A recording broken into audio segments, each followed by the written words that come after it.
Hey guys, it's Emac here. Today we're going to talk about business continuity and I'm going to show you how to build internet failover solution for business, for your client, for your cloud infrastructure. So internet outages happen all the time, even in the US, right? So you lose internet connection. If you are relying on internet connectivity to operate and to make money, it's going to be a problem. Reports are going to be behind, data integrity issues, not being able to sell, losing customers. These are the issues that you will face if you're relying on one internet connection, which is a single point of failure, right? If there's a construction in the area, AT&T, Spectrum, or Verizon, or whoever is providing the connection, things can go wrong, and it will go wrong. You're going to lose connection, so you need to come up and think about the problems that might happen along the way, so you can plan accordingly. So if you're connecting to AWS infrastructure in general, you have two options. One way will be a service called Direct Connect, which is a very expensive service. It's very reliable. It's awesome, amazing thing from Amazon. And in fact, if you're running a big operation and a big corporate, you definitely want to consider Direct Connect. Provides very consistent, amazing service. But if you're a small business, a lot of businesses rely on VPN connection. VPN connections are encrypted tunnels between 2 points, between your headquarters and your remote office, between your retail locations, between you and Amazon cloud infrastructure. So Amazon provides two connectivity per endpoint, so it means you can provide two VPN tunnel. If one goes down, the other one is still up, but you're still going through public internet in order to basically transfer and send and receive data through that channel to your AWS infrastructure, which means there's going to be bandwidth issues because it's not a dedicated channel. When you go out to public internet from your location into a VPN tunnel, you're going to hit a bunch of routers and different routes in public internet in order to basically hit the Amazon infrastructure endpoint. There's going to be ups and downs. It's not going to be consistent, but it's going to work for sure, especially with two VPN tunnels. AWS recommends you basically make use of Direct Connect if you definitely need that resiliency in conjunction with VPN tunnel. So that provides a very great architecture for any enterprise in order to send and receive data. I'm going to show you how to connect a device called the Cradlepoint to Dell Sonicwall, and you can use any VPN router. I'm not sponsored by these brands, but I'm going to show you how to automatically detect the failure and basically switch over and use the second internet connectivity as a backup. And if the main one comes back, I'm going to show you we're going to go back to the main one. So it's a very dynamic and interesting way of providing internet connectivity for your business. So without further ado, let's get started. All right, guys, as you can see, we have internet now. We can ping 8888. Life is good. We're running on our main internet connectivity. Here I have a Cradlepoint device, which is a basically backup internet running on Verizon's network now. It's providing a backup internet which is connected to our Dell Sonicwall router to X2 port. So this is our basically second feed. The first feed is basically X1, which is our main internet. And at the end, of course, we have a LAN port, which is providing connectivity to our local network. So as you can see, WAN, X1 and X2, there are internet providers, right? So now what we're going to do, we're going to actually simulate outage on our main internet, which is basically our main connectivity. We're going to get timeout. And the way I configured this, it's going to probably after 3 or 4 timeout, we are automatically going to switch over to our backup solution, which is X2, which is Cradlepoint. And as you can see, here we go. So now we just switched to Cradlepoint, and now Cradlepoint is providing internet connectivity for our network. Now we're going to put X1 back, which is our main internet connection. And now, as you can see, seamlessly we can see now we're back on the main internet connection. The way I can actually show you guys by running tracer command. So now we're running on main internet connection. You can see we are going out to 8888 using that IP address. Now I'm going to unplug the main internet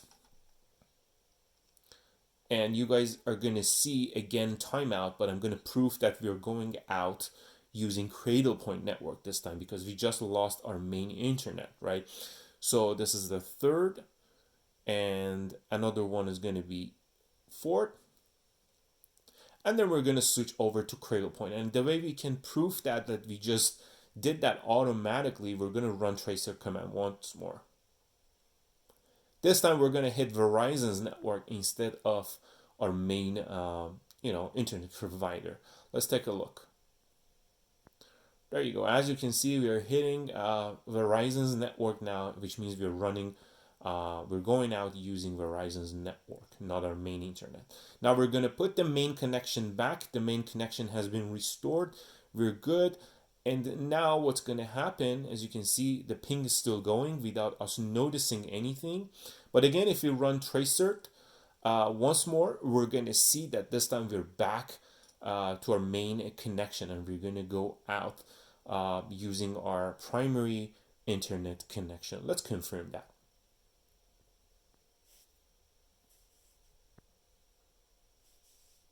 All right, guys, now I want to show you the implementation of this failover solution.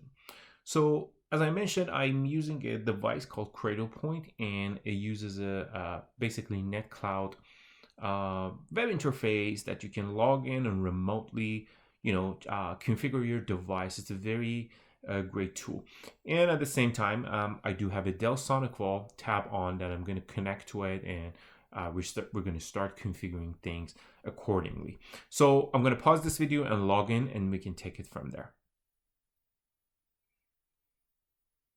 All right, I'm logged in to my NetCloud, and you can see I have a few Cradlepoint devices here. I've basically covered the IP address and some sensitive information for security reasons. But what I'm going to do, I'm going to select one of my Cradlepoints, and then I'm going to go ahead and click on Remote Connect. In the meantime, I'm going to go back to my Dell Sonicwall, and in my Dell Sonicwall, I'm going to log in to my Dell Sonicwall device.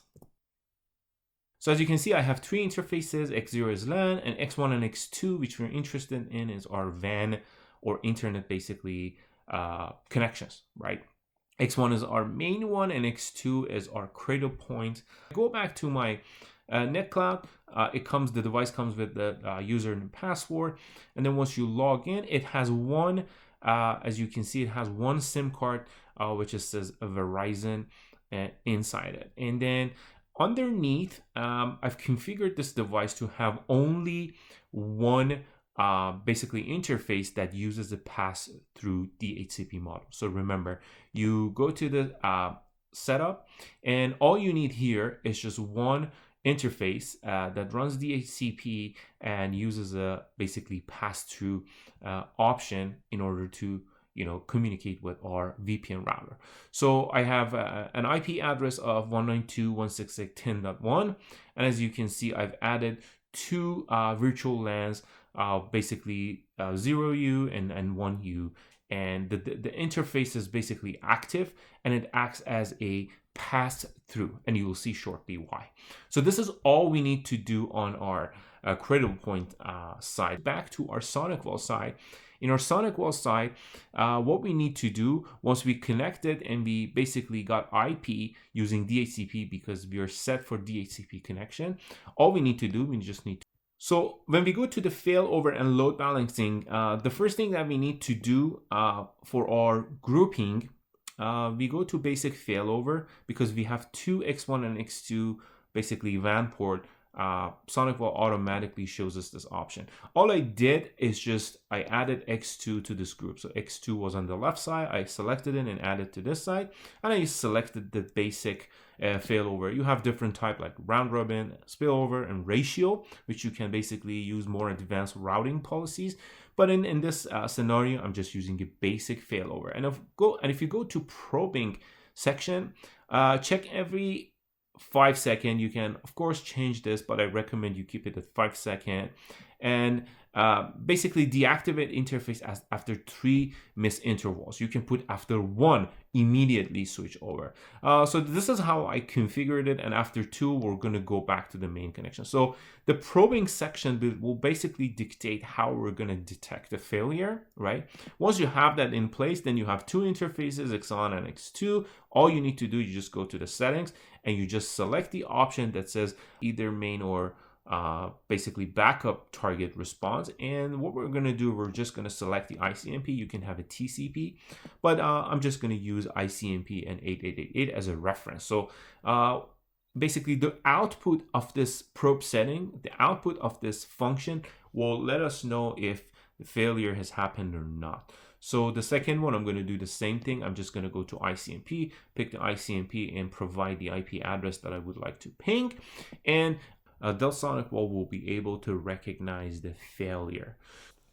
Alright guys, I hope you liked it. Don't forget to like this video, subscribe to my channel, leave your comments below. And if you have any questions, technical difficulties, or if you have a better solution, let me know. And I hope to see you next time. Bye.